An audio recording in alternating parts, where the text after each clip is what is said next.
Hello बच्चों, आज हम 9वीं कक्षा की सामाजिक विज्ञान की 61वीं वर्कशीट जो कि मानचित्र कार्य पर आधारित है, जिसमें हमें भारत के राजनीतिक मानचित्र में निम्नलिखित को दर्शाना है। तो आइए स्टार्ट करते हैं। पहला प्रश्न है, निम्नलिखित वनस्पति प्रकारों को उचित रंग या शेड द्वारा दर्शाइए। तो जैसा कि हम जानते हैं कि भारत में 5 प्रकार के वनस्पति यानी 5 प्रकार के वन पाए जाते हैं, जिसमें सबसे पहला है उष्णकटिबंधीय सदाबहार वन। तो जैसा कि हम मानचित्र में देख सकते हैं कि उष्णकटिबंधीय सदाबहार वन ये गहरे हरे रंग से दर्शाए गए हैं और ये वन आमतौर पर उन स्थानों पर होते हैं जहां 200 सेंटीमीटर से अधिक वर्षा होती है, जैसे तटीय क्षेत्र और उत्तर पश्चिमी भारत जिसमें अधिक वर्षा होती है और थोड़े समय के लिए शुष्क मौसम भी रहता है।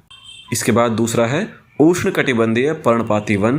तो जैसा कि हम मानचित्र पर देख सकते हैं कि हल्के हरे रंग से दर्शाया गया मानचित्र का यह क्षेत्र उष्णकटिबंधीय पर्णपाती वन को दर्शाता है और ये वन आमतौर पर उन क्षेत्रों में होते हैं जहां 70 से 100 सेंटीमीटर तक वर्षा होती है और भारत में ये मुख्यतः पाए जाते हैं।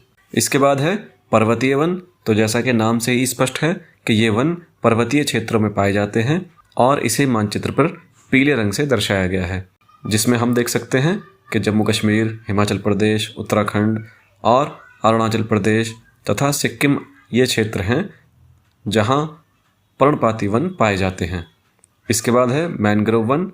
ये वन तटीय क्षेत्रों में पाए जाते हैं और आमतौर पर जिन क्षेत्रों में ज्वार भाटा यानी समुद्र का पानी चढ़ता व उतरता रहता है उन क्षेत्रों में अधिक पाए जाते हैं। इसे मानचित्र में गहरे पीले रंग से यानी बिस्कुटी रंग से दर्शाया गया है। इसके बाद है उष्णकटिबंधीय कटीले वन।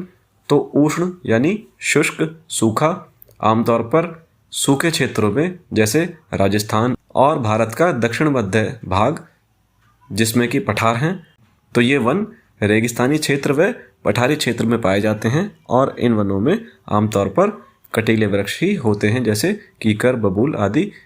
इसके बाद है दूसरा प्रश्न, निम्नलिखित पक्षी अभवयन को उनके सही स्थानों पर दर्शाइए। जिसमें पहला है भरतपुर पक्षी अभवयन।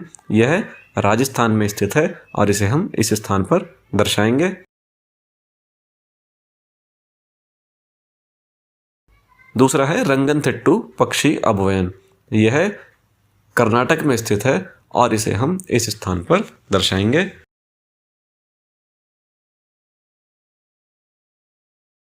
और इस प्रकार आप आज की वर्कशीट पूरा करेंगे। धन्यवाद।